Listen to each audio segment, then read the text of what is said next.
Welcome to Whips in the Dungeon and the two-handed playlist we're working on. We've been working with matched floggers, two goatskin floggers made by Happy Tails.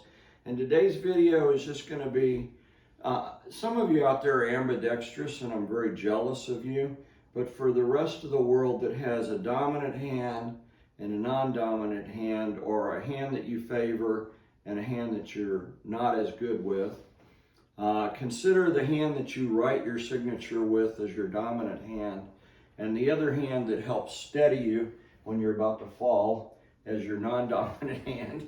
What do you do to gain dexterity, eye-hand coordination, some with-itness with this non-dominant hand? Well, what I'm going to recommend is the same thing I did for the whip group.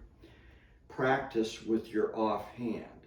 Not just when you're throwing your whip, but practice with everything you do all day long in your habits.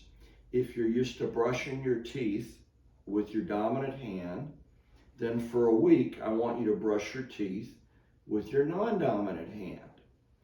If you are used to chopping vegetables with your dominant hand, I want you to chop vegetables for a week. Very carefully, don't cut yourself, but chop with your non-dominant hand. Do routine things around the house with your non-dominant hand. When you practice with your whip, those 4 techniques, the collection together for the bow and arrow, practice throwing that with your non-dominant hand. Over the shoulder, practice throwing that with your non-dominant hand. Get the mileage, try to catch up. You're playing catch up. Your dominant hand has got a lifetime of experience doing everything you love to do.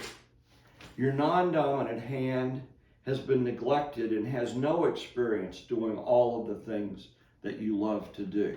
So everything that you love to do this week, I want you to practice doing it with your non-dominant hand. We practiced horizontal. Practice throwing horizontal, trying to keep the tails together with your non-dominant hand. Forward figure 8.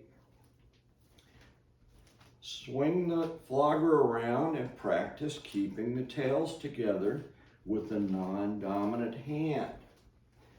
Don't worry about two-hand technique yet.